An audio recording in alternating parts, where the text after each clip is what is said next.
Except you are Elon Musk or Bill Gates, you've probably at one time seen a shoe that you want to run in, and then you look at the price and go, damn, and then look elsewhere. Well, today, I got your back. If you want to run in amazing shoes at cheap prices, I made this video just for you. Running today is so much fun, you know, courtesy of the big brands. We have to give them their flowers because they've made some really amazing running shoes that when you hit the pavement, you are just having fun. However, most of the time, the prices of these amazing shoes are up in the sky, leaving many runners just looking at them with wistful eyes. Now you have options. But the bad news is that if you hop onto AliExpress or some other website where you can get cheap shoes, you will see a lot of beautiful pictures, 5-star reviews, everything looking great. But when you buy these shoes, 7 times out of 10, you find out they are crap and you are left with disappointment. I have a bunch of crap shoes as evidence. At your shop blog for the best running shoes at the least prices, I have done all the work for you. I have bought all these shoes, I have sieved out the crap and saved the gems for you. This video is actually inspired by a comment that I got from one of my viewers. He said, since we are doing a face-off of Chinese brands and Western brands, please try to make a face-off video for daily trainers, max cushion and marathon shoes that performs the same as one another. One example is Xtep 2000 km 3.0 versus Nike Pegasus or Adidas Evo SL or Puma Data Pro. So I will be showing you some really amazing shoes that perform just like those of the big brands that you dream about, but at much cheaper prices, sometimes less than half the price. So fasten your seat belts and let's go. I'm presenting them in no particular order.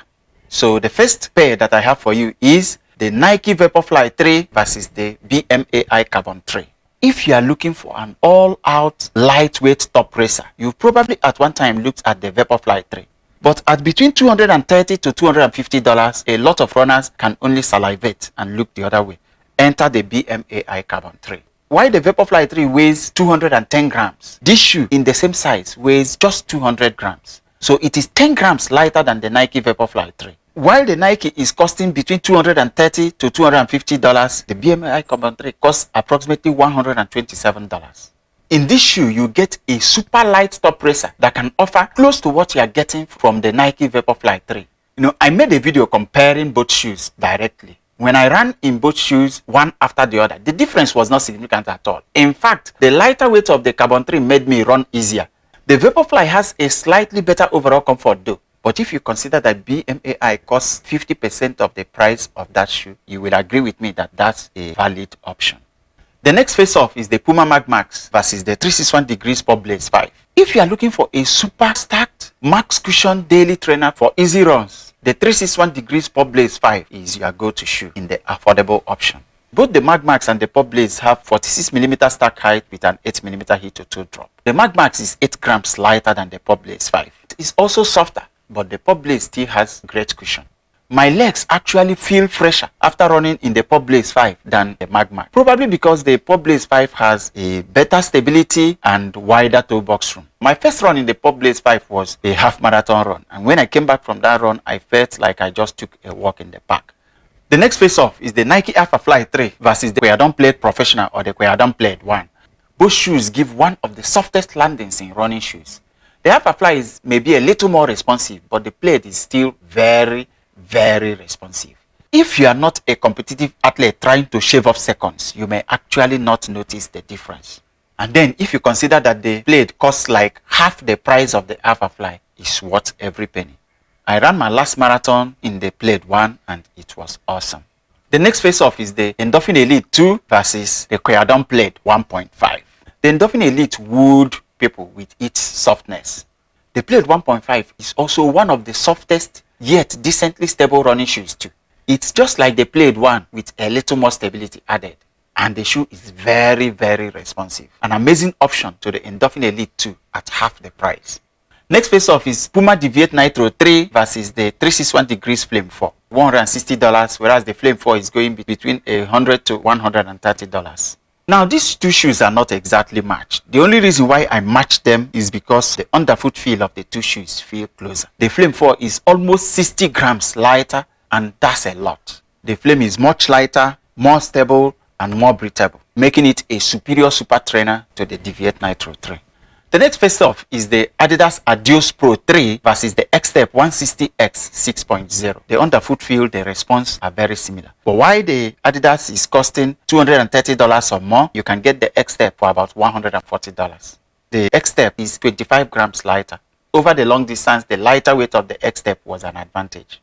The next face-off is the A6 Gel Nimbus 25 versus the Golden Camel Flying Bird. This is the most insane comparison that I've made in running shoes so far. I just posted a video of the direct comparison of these two shoes. You can watch the full details up here in my channel. The feel of these two shoes are very close. But then, while the A6 is selling for $160, the Golden Camel is selling between $35 to $50. I bought mine at $35, and one of my viewers commented that he bought this shoe in the Philippines for just $20. But then, if you want a super soft alternative that feels like the Nimbus 25 at cheap price, this is it. I ran with the shoes, one on each foot, and I tell you, they feel very close. The Golden Camel is even slightly softer and more responsive. Their weights are approximately the same. Plus, the quality of the Camel shoe is also very good. The next face-off is the Nike Zoomfly 6 versus the Qiaodan PB5. If you are in the market for a super trainer at affordable price, the PB5 is a valid option. While the Zoomfly 6 is listed at $180, you can get the PB5 between $120 to $140. The underfoot feel of both shoes are very close. If we are splitting hairs, we will say the Zoomfly 6 is just slightly softer. The Zoomfly 6 in my size is weighing 282 grams, whereas the PB5 weighs 222 grams. So it is 60 grams lighter than the Zoomfly 6. That's a lot. So whatever edge the Zoomfly 6 has in bounce was nullified by the lighter weight of the PB5. It is also more breathable with better arch support. So if you are looking for a super trainer that kind of feels like the Zoomfly 6 at an affordable price, the PB5 is a very valid option. And then finally, I have the Puma Foreverrun Nitro versus the 361 degrees Fierce Max. Now, if you are looking for some extra support without going for the all-out stability shoes, these are some of the shoes that you can look at. However, while the Foreverrun Nitro is listed at $150, you can get the Fierce Max between $80 to $100. Both shoes are highly cushioned, supportive, and very responsive. However, if you want to go for the Fierce Max, go at least half a size up because the shoe runs small. Now back to the Nike Pegasus 41 versus the Xtep 2000 kilometers 3.0, which my friend did mention. The Nike Pegasus, of course, is listed for $140, whereas this one costs between $50 to $60. But I will say that the Nike has an edge in terms of the underfoot comfort and the overall comfort. In terms of response, I will say they are close. The Xtep is actually quite responsive. It's just that the foam is not as soft as what you have in the Pegasus 41. And then when it comes to weight, the Xtep is a big winner because the Xtep is up to 40 grams lighter than the Pegasus 41. I will put up the purchase links to these shoes in the description. Of course, I will get a small commission because they are affiliate links. But the aim of the whole thing is to give you guys options. My channel jingle remains get the best for less.